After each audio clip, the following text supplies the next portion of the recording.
Many thanks and good afternoon, everyone. Buongiorno a tutti, or something like that.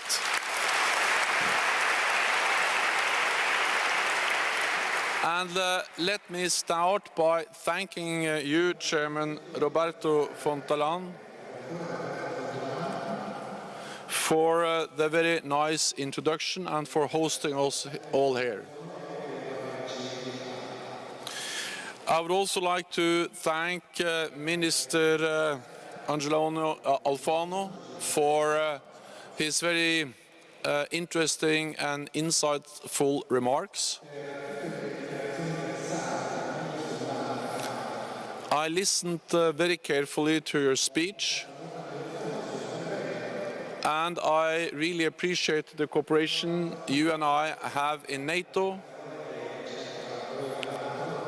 the personal cooperation we have, but also, of course, the close cooperation between Italy and one of our most prominent and founding members, Italy.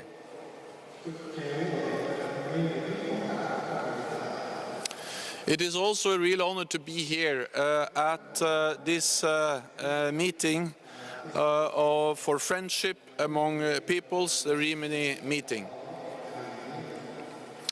And this is actually my first visit to Rimini ever.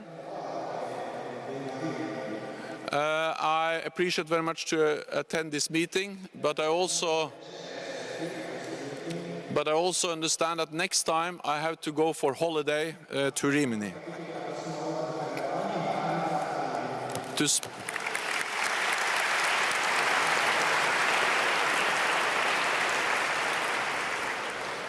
I really admire your dedication of bringing people together in the spirit of open dialogue, mutual respect and optimism. And the world could really use a healthy dose of the Rimini spirit right now.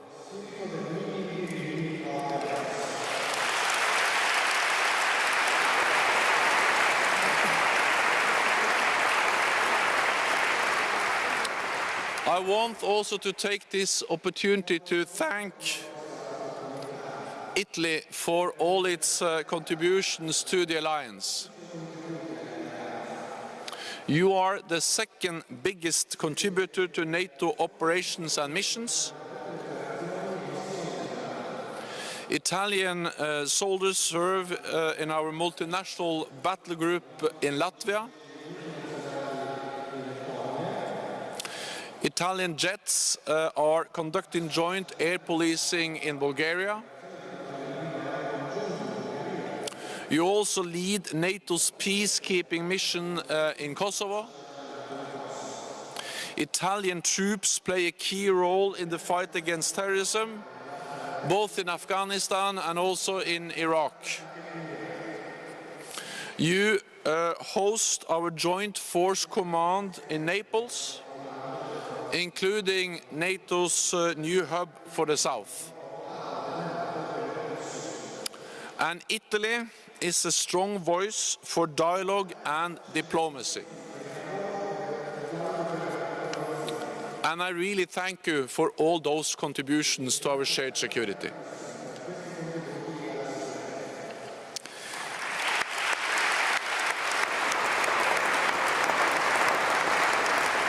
Today, I want to share a few thoughts with you about the role that NATO plays in preserving peace and promoting stability. We are a defensive alliance of 29 members, united by shared values: democracy, individual liberty, and the rule of law. Our dedication to peace is etched into our founding treaty. A treaty, as it happens, came into effect exactly 68 years ago today, on the 24th of August 1949. So actually today we are celebrating an anniversary of NATO.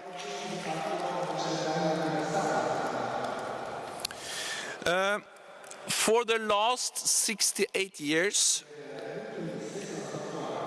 the purpose of NATO has remained the same: to preserve peace. And we do this by promising to defend one another.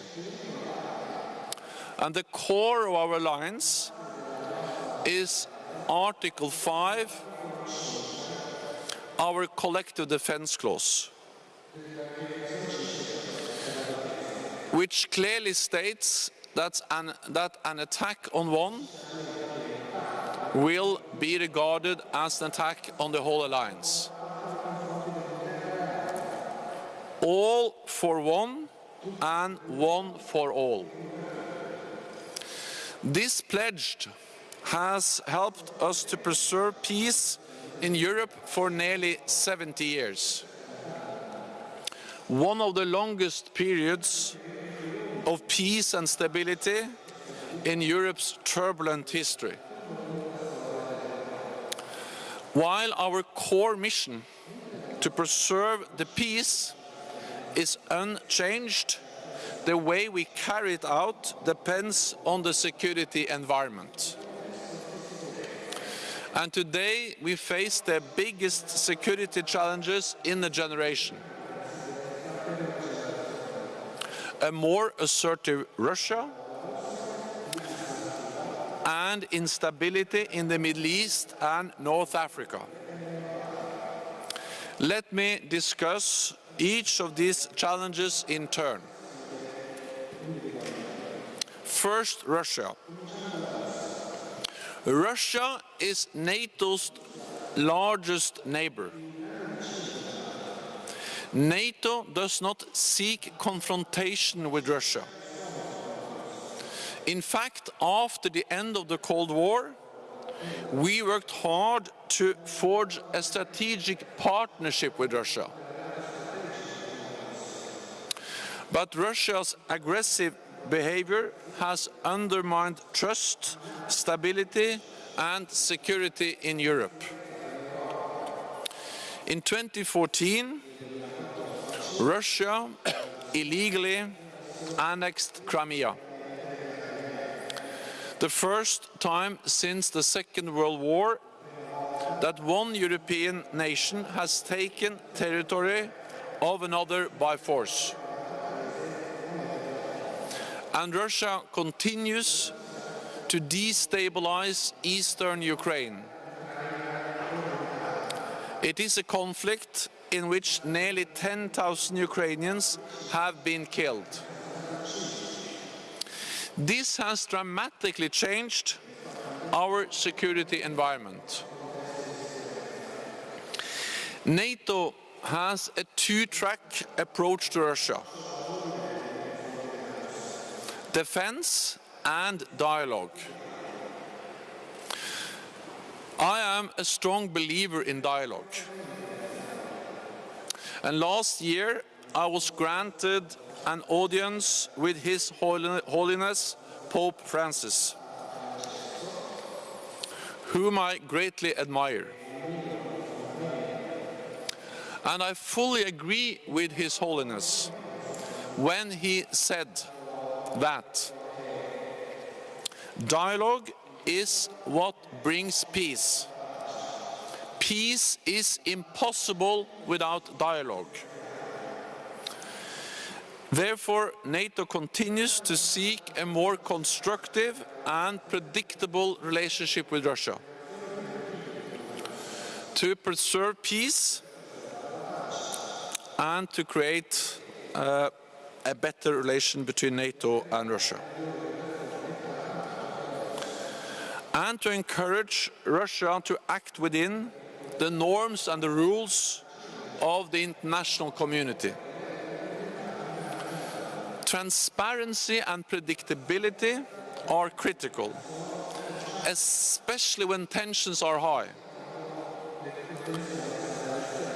With more military forces and more exercises along our borders, the risk of unintended incidents or accidents increases. We have to do everything we can to prevent mistakes or miscalculations from happening. And if they do happen, to make sure they don't spiral out of control. So despite our differences, we continue to engage in political dialogue with Russia. But no one should doubt the readiness and resolve of NATO to defend its allies. That is what deterrence, preserving the peace, is all about. Since 2014, the NATO alliance has significantly reinforced its collective defense. Not to provoke a conflict, but to prevent a conflict. All our measures are defensive, transparent, proportionate, and in keeping with our international obligations. The other major challenge we face comes from violent instability to the south of the alliance. Instability that has forced millions of people to flee their own countries. As you in Italy know only too well. Instability that has also bred extremism and has inspired acts of terrorism. Last week, we saw another brutal attack, this time in Barcelona. It follows similar attacks in Nice, Berlin, London, and elsewhere. These attacks use low-tech weapons, cars, trucks, and knives to devastating effect. In our free and open societies, it is very difficult to prevent every attack. We cannot just close down our cities, but we should not accept terrorism as the new normal. We should not allow our values, our free societies to be undermined. Our societies have faced the threat of terrorism before, and we have prevailed. Many of you here are too young to remember, but in the 70s and in the 80s, terrorist groups like ETA, the IRA, and the Red Brigades were responsible for far more deaths than we see today. At the time, it seemed an impossible challenge to overcome. But we did. And we can do it again.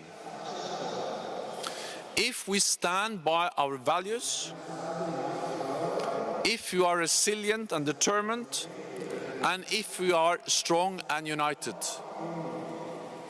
Thanks to our military, police, and intelligence, there have been no more attacks of the scale and complexity of 9/11. Al-Qaeda is far from the force it once was. And ISIL has lost most of its territory in Iraq and Syria. But the threat is still there. and there is still much more to do. Together we have many tools available in the fight against terrorism. And we have to use them all. We need to fight radicalization at home. We need our police and intelligence services to investigate and protect. We need political, diplomatic and economic efforts to bring an end to conflict and to negotiate and sustain peace. And yes, we need the military to counter and defeat groups like ISIS. In this collective endeavor, NATO cannot do everything, but it has an important role to play. Tackling the root causes of terrorism and instability is not only about what we do at home, but also about what we do beyond our borders. That is why NATO remains committed to preventing Afghanistan from again becoming a safe haven for international terrorism.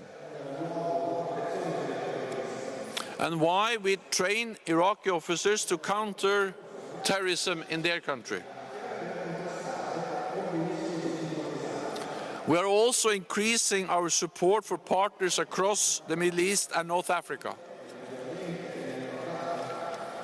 with a range of different training and defense programs with partners including Tunisia and Jordan.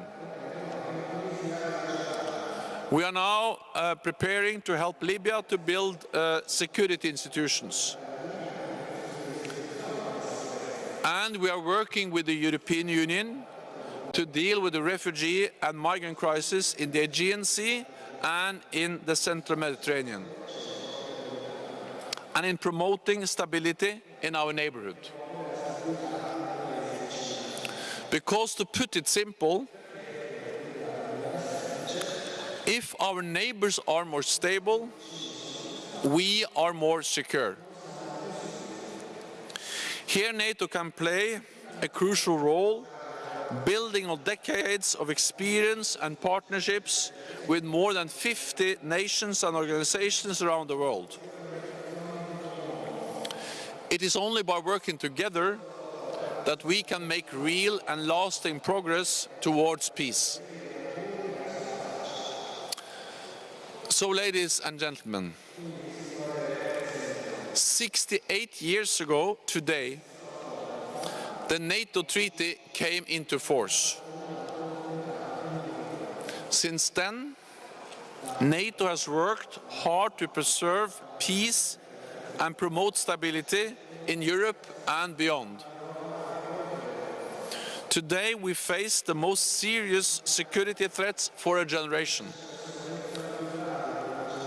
But I am confident that we can prevail against all challenges, because our values are stronger.